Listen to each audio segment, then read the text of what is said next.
नमस्कार विद्यार्थी मित्रांनो. एमपीएससी साठी 5 मे 2026चा जी आर आला आणि त्यानंतर ग्रुप बी ची तर जाहिरात येऊन गेली. ग्रुप सी ची अपकमिंग होती. आता ग्रुप सी ची जाहिरात थांबली. आता ग्रुप सी ची जाहिरात कधी येणार, मग कोणत्या पदांसाठी असेल आणि जाहिरातीची एक टेंटेटिव्ह डेट होती बघा, की ह्या महिन्यामध्ये जाहिरात येणार आणि ह्या डेटला म्हणजे जुलैमध्ये तुमची परीक्षा होणार. पण आता प्रश्न येतोय की सर मग जाहिरात कधी आणि एक्झामची डेट पण पुढे जाणार का? ग्रुप बीच्या बाबतीत काहीच बदल नाही, पण ग्रुप सीच्या बाबतीत मात्र बदल होण्याचे चान्सेस खूप जास्त आहेत. प्रश्न हा पण येतो की सर ग्रुप सी मध्ये जशी आत्ता पदं भरली जातात, technical assistant, tax assistant, industrial officer असेल, क्लर्क असेल, एम असेल, तर हीच पदं असतील की अजून वेगळी पदं पण असू शकतात. सो याबद्दल थोडक्यात एक 4 मिनिटासाठी तुमच्यासाठी मी बनवतोय. हा व्हिडिओ शेवटपर्यंत बघा. याबद्दल अजून तुमचे मतांतर असेल, कमेंट असेल, मला कमेंट बॉक्समध्ये नक्की टाका. आणि व्हिडिओ आवडला तर लाईक करून शेअर पण करा. चला मुख्य मुद्द्याकडे घेऊन जातो तुम्हाला मी. पहिला मुद्दा लक्षात घ्या की अजून काही व्हिडिओ मी बनवतोय, बऱ्याचशा गोष्टी अजून अपडेट होत आहे, हळूहळू क्लिअर कट होत आहे. सो असे बाकीचे भरपूर सारे अपडेट मी तुम्हाला घेणार. त्यासाठी काय करा, चॅनल लगेच सबस्क्राईब करून बेल आयकॉन क्लिक करा. तुम्हाला मेसेज येतो, मेसेज बघायचा, अरे हा हा व्हिडिओ माझ्यासाठी महत्त्वाचा आहे का, असेल तर बघा, नसेल तर स्किप करा, पण बेल आयकॉन क्लिक मात्र नक्की करा. तर पहिलं बघा, 5 मे 2026चा हा जी आर आहे आणि ह्या जी आर मध्ये सांगितल्याप्रमाणे दोन गोष्टी मी तुम्हाला दाखवतो. बघा ह्या जी आर मध्ये काय सांगितलंय. पहिलं तर जी आर सांगितलंय, 5 नंबरचा पॉईंट बघा, प्रशासकीय विभागांनी करावायची कार्यवाही. यात त्यांनी सरळ स्पष्ट सांगितलेलं आहे की ही जी जाहिरात आहे, हे जे नियम आहे बघा, सेवा प्रवेश नियम आणि परीक्षा योजनेमध्ये करण्यात आलेल्या सुधारणा या शासन निर्णयाच्या दिनांकापासून सरळ सेवेने उमेदवारांची निवड करताना सदर तरतुदी लागू राहतील. आता कधीपासून बरं, ही 5 मे 2026 पासून हा जी आर आला. इथून पुढे येणाऱ्या जेवढ्याही जाहिराती असतील त्याला लागू आहे. आता ग्रुप सी ची ऍड अपकमिंग होती. मग ग्रुप सी ची ऍड जर येणार आहे तर ह्या ग्रुप सी च्या ऍडला सुद्धा यामध्ये सेवा प्रवेश नियम आणि परीक्षा योजनेमध्ये सुधारणा लागू असणार आहे. आता ग्रुप सी मध्ये लागू असणारे म्हणजेच काय, आता ग्रुप सी ची ऍड जी बनली होती तिला आता रिवाईज करावं लागणार आहे. आणि ह्याच्यात सांगितलं त्यांनी ह्या जी आर मध्ये की बाबा ही पदं ग्रुप सी मध्ये, ही पदं ग्रुप सी मध्ये, एवढे संवर्ग आहे, एवढे गट केलेले आहेत. मग आता हे जर याच्यात घ्यायचे म्हटले तर विचार करावा लागेल की नाही, ग्रुप सी ची जाहिरात घ्यायची ना, मग त्याला प्रशासकीय केली, तांत्रिक केली, मग त्यात परत गट केली, गटानुसार परत एक्झाम घ्यावी लागेल, पूर्व मुख्य घ्यायची की सरळ सेवा घ्यायची, ह्या सगळ्यांवरती विचार करूनच, सुधारणा करूनच पुढे तुम्हाला ऍड येऊ शकते. आता याच्यात अजून दोन मुद्दे मी तुम्हाला ऍड करतो बघा. त्यात काय, आता यात अजून एक सांगायचं राहून गेलं, ज्या ऍड प्रसिद्ध झाल्या आहेत त्यांना हे लागू राहणार नाहीये, इथून पुढे येणाऱ्या ऍडला लागू राहील. अजून एक मुद्दा बघा, प्रशासकीय स्वरूपाची जी कामं करणारी पदं आहेत. आता मी तुम्हाला सांगू, लेखापाल, सपोज उदाहरण देतो तुम्हाला मी. लेखापाल नावाचा एक गट केलेला आहे बघा, लेखापाल नावाचा एक गट केलेला आहे. गट आहे, कोणता गट आहे हा, 17 पैकीचा एक गट आहे. आणि ह्या गटामध्ये 6 वेगवेगळे संवर्ग टाकलेले. लेखापाल हे वेगवेगळ्या डिपार्टमेंटचे टाकलेत, कारण त्या लेखापाल ह्या संवर्गाचे सेवा प्रवेश नियम प्रत्येक डिपार्टमेंटचे वेगवेगळे होते. मग लेखापालच पद भरायचंय, ए नावाचं डिपार्टमेंटला लेखापाल पाहिजे, बी नावाच्या पण लेखापाल पाहिजे, सी नावाच्या पण लेखापाल पाहिजे, मात्र यांची सेवा प्रवेश नियमावली वेगवेगळी आहे. काम तर सारखं आहे. मग हे सगळे सेवा प्रवेश नियम काय केले, एकच करून टाकले.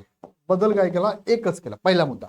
दुसरा काय की लेखापाल ह्या पदामध्ये, ह्या गटामध्ये ना, त्यांनी दोन महत्वाची पदं ऍड केली. कोणती, एक STI state tax inspector STI आणि दुसरा म्हणजे टॅक्स असिस्टंट, ही पण पद केली. आता STI कोणते बरं, गट ब च अराजपत्रित पद आहे, अराजपत्रित, आणि हे गट क च पद आहे. आता हे दोघंही याच्यामध्ये आलं म्हणजे आता विचार करावा लागेल. एमपीएससी पण म्हणते ना की अरे हा बदल झालाय, हा जी आर म्हणतो ना एमपीएससी ला, हा बदल झालेला आहे, त्या बदलानुसार ऍड द्यावं लागेल.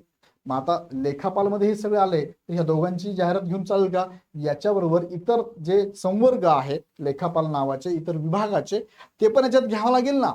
मग आता ठरवावं लागेल की प्रशासकीय एक्झाम जर सगळ्या गटासाठी एकत्र घ्यायची असेल तर फॉर्म भरण्याची प्रोसेस कशी असावी, फॉर्म कसा असावा, प्रेफरन्स द्यायचा विद्यार्थ्यांना, किती जागा येऊ शकतात, मग मागणी पत्र पण घ्यावे लागेल ना. या सगळ्या गोष्टी अडचणीच्या आहे, किचकट आहे. सो त्यासाठी वेळ लागेल ना.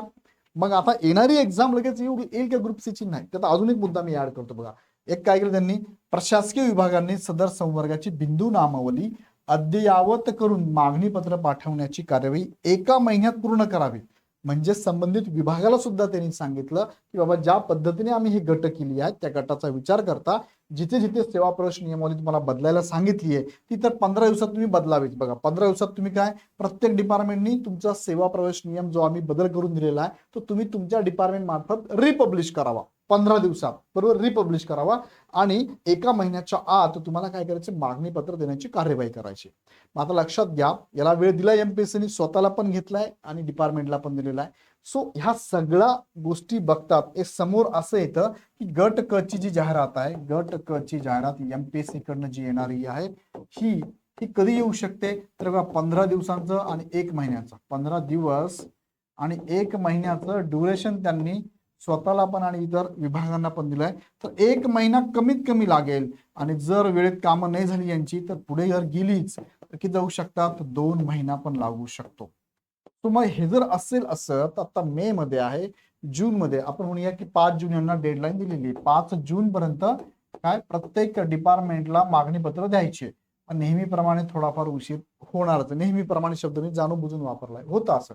मग जर हे लेट होत गेलं, जुलैच्या फर्स्ट वीकला जर सगळं जुळून आलं, ऍड दिली, तर मला सांगा जुलैमध्ये एक्झाम होईल का बाळांनो? नाही होणार. म्हणजेच तुमची जी एक्झाम आहे जुलैमध्ये, जी काय मला वाटतं 14 जुलै डेट असावी, मला आठवत नाहीये, पण 14 जुलै असेल, ही पॉस्टपोन होईल का? तर येस, 100% पॉस्टपोन होणार, पुढे जाणार, वेळ मिळणार. पण मात्र गाफील राहू नका, पॉस्टपोन होणार आहे ही शक्यता आहे. जर एमपीएससीनी क्विक डिसिजन घेतले, सरकारने क्विक डिसिजन घेतले तर काही होऊ शकतं. सो तुम्ही गाफील न राहता अभ्यास मात्र चालू ठेवा, पण शक्यता जास्त आहे एक्झाम पॉस्टपोन होण्याची. आता ऍड कधी येऊ शकते, तर 5 जून नंतरच तुमची ऍड येण्याची शक्यता आहे. कारण त्यांनीच सरकारचा जी आर आहे, जी आर मध्ये सांगितलेलं आहे की 1 महिन्याच्या आत तुम्हाला म्हणजे 5 जून पर्यंत मागणी पत्र द्यावी आणि मग त्याच्यावरती एमपीएससी कारवाई करेल.